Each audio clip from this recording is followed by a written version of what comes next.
Hello students, आज हम लोग एक बार पुनः बीए प्रथम वर्ष में अपनी विश्व इतिहास की क्लास को शुरू करेंगे। जैसा कि आप लोग जानते हैं बच्चों, जो वर्तमान समय की परिस्थितियां हैं वो कोरोना महामारी के कारण काफ़ी विकट परिस्थितियां वाली हैं। अपने परिवार की सुरक्षा के लिए, अपने खुद की सुरक्षा के लिए घर पर रहें, सुरक्षित रहें और घर पर रहते हुए अपनी पढ़ाई को जारी रखें, क्योंकि आपकी अभी की जो पढ़ाई है वो आगे के लिए भूमिका तैयार करेगी। अपनी नींव को मजबूत कीजिए और अपनी पढ़ाई पर ध्यान देते हुए जो पढ़ाया जा रहा है क्लास में उसको ध्यान से सुनिए, पढ़िए।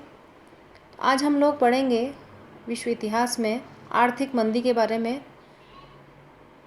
विश्व इतिहास की एक घटना जिसमें अर्थव्यवस्था के क्षेत्र में काफ़ी परिवर्तन आए, वो 1920 के दशक में हुई। यह समय ऐसा था जब संपूर्ण विश्व जो था उसने युद्ध की विभीषिका को झेला था। प्रथम विश्व युद्ध हुआ था। प्रथम विश्व युद्ध में, जैसा कि हम पहले पढ़ चुके हैं, कि विश्व के काफ़ी देशों को काफ़ी नुकसान उठाना पड़ा था। आर्थिक रूप से, सामाजिक रूप से, सभी रूप से प्रथम विश्व युद्ध ने विश्व के सभी देशों को प्रभावित किया, उनकी जड़ों को हिला दिया। लेकिन फिर भी उसके बाद यूरोपीय देशों ने और दूसरे देशों ने स्थिति को संभालते हुए अपने पुनर्निर्माण पर, विकास कार्य की ओर ध्यान दिया। यूरोपीय शक्तियाँ जो थी वो विकास की ओर अग्रसर होने लगी। फ्रांस और इंग्लैंड जैसे देशों में विकास कार्य तेज़ी से हो रहा था। रूस, जहाँ पर गृह युद्ध की स्थिति इस समय थी, उन चुनौतियों का सामना करते हुए वो भी विकास कार्य करने का प्रयास कर रहा था। और जर्मनी, जिस पर प्रथम विश्व युद्ध के कारण काफ़ी क्षतिपूर्ति की राशि उस पर लाद दी गई थी, तो वह भी किसी तरह से अपने पैरों पर खड़ा होने का प्रयास कर रहा था। और इस तरह हम देखते हैं कि विश्व के जो सभी देश थे, अधिकांश, वो चाहते थे कि प्रथम विश्व युद्ध के बाद की जो परिस्थितियां हैं उनमें सुधार किया जाए और विकास की ओर अग्रसर हुआ जाए। इस तरह से ऊपरी तौर पर हम देखें तो संपूर्ण विश्व में एक आशावादी माहौल तैयार हो रहा था।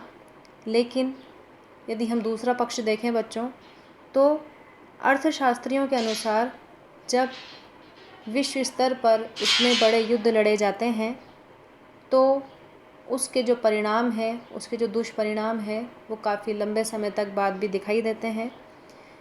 ऐसा ही कुछ प्रथम विश्व युद्ध के बाद के घटनाक्रम में हुआ। अर्थशास्त्रियों की माने तो प्रथम विश्व युद्ध में विश्व को जो हानि हुई, विश्व के विभिन्न देशों को, तो उसमें ऋण की राशि प्राप्त करके कुछ सीमा तक यूरोप के देशों ने अपनी स्थिति को सुधार करने का प्रयास किया। लेकिन उनकी जो नींव थी वो कमज़ोर थी और केवल एक किसी भी घटना से इस नींव को हिलाया जा सकता था। और ऐसी ही घटना घटी 1920 के दशक में, 1929 के आसपास अमेरिका में, जहां अमेरिका के शेयर बाज़ार, जिसे वॉल स्ट्रीट कहा जाता है, उसके शेयरों में अचानक गिरावट आ गई, जिसके फलस्वरूप वस्तुओं की कीमतों में कमी आई। यूरोपीय देशों को ऋण देने वाले अमेरिका के बैंक दिवालिया हो गए और वो बैंक ग्राहकों को और यूरोप के विभिन्न देशों को ऋण देने में सक्षम नहीं रहे।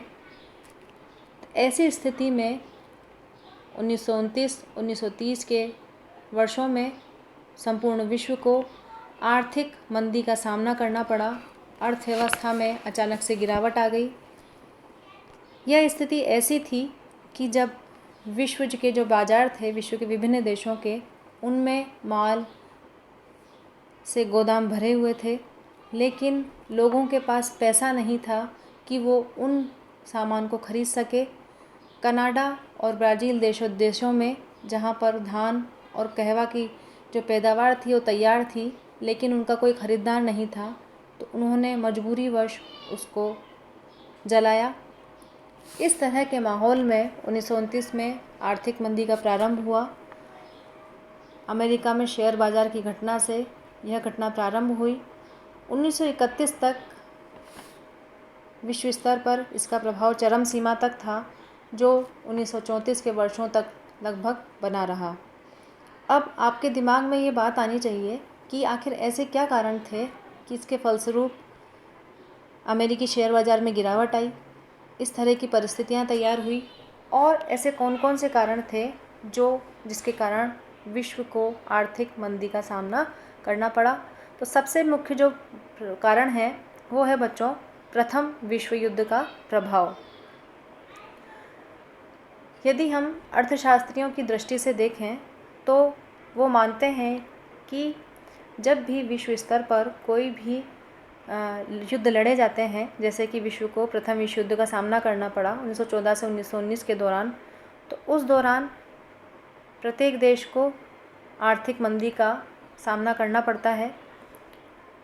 प्रथम विश्व युद्ध के बाद भी ऐसा ही हुआ, क्योंकि क्या होता है उस दौरान, युद्ध के दौरान युद्ध लड़ने के लिए युद्ध और सैनिक सामग्री की मांग बढ़ती है, जिसके फलस्वरूप इन सामग्रियों को तैयार करने वाले उद्योगों का विस्तार होता है, उद्योगों की स्थापना की जाती है।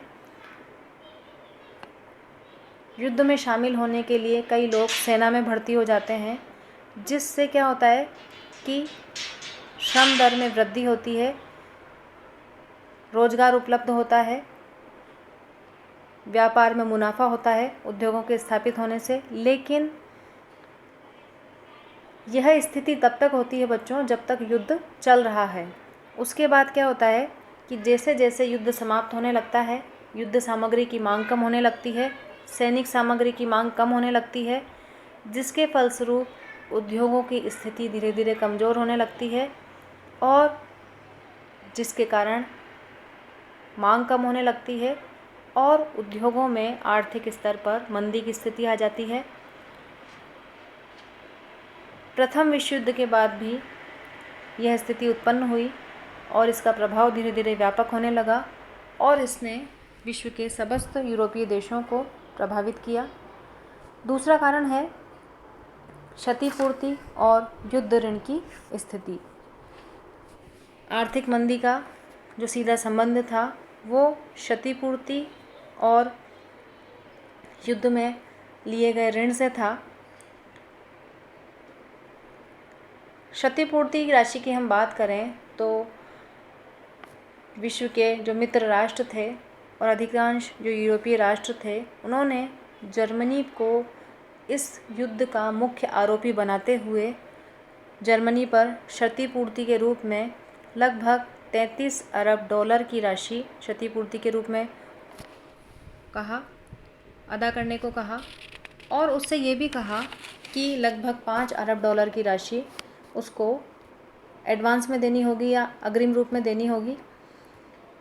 इस समय युद्ध ऋण देने का कार्य आर्थिक रूप से सक्षम जो था, इस समय अमेरिका की स्थिति काफ़ी महत्वपूर्ण थी, और अमेरिका मित्र राष्ट्रों और दूसरे यूरोपीय राष्ट्रों को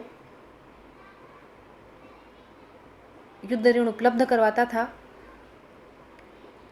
इस तरह से युद्ध के समय अमेरिका ने मित्र राष्ट्रों को लगभग 7 बिलियन डॉलर का ऋण उपलब्ध करवाया, और युद्ध समाप्त होने के बाद अमेरिका ने मित्र राष्ट्रों को पुनः 3 बिलियन डॉलर का ऋण उपलब्ध करवाया।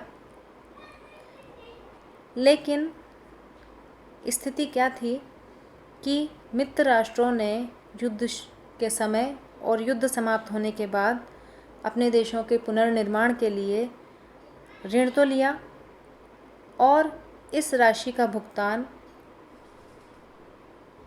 क्षतिपूर्ति की राशि से करने का वादा किया।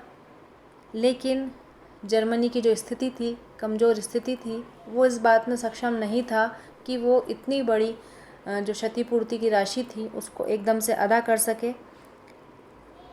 दूसरी ओर अमेरिका में क्या हुआ कि जब शेयर बाज़ार में गिरावट आने लगी तो अमेरिका ने युद्ध ऋण को देना बंद कर दिया, क्योंकि जब वहाँ के बैंक दिवालिया हो गए तो उन बैंकों की भी स्थिति नहीं थी कि वो यूरोपीय देशों सहित अन्य देशों को ऋण उपलब्ध करवा सकें।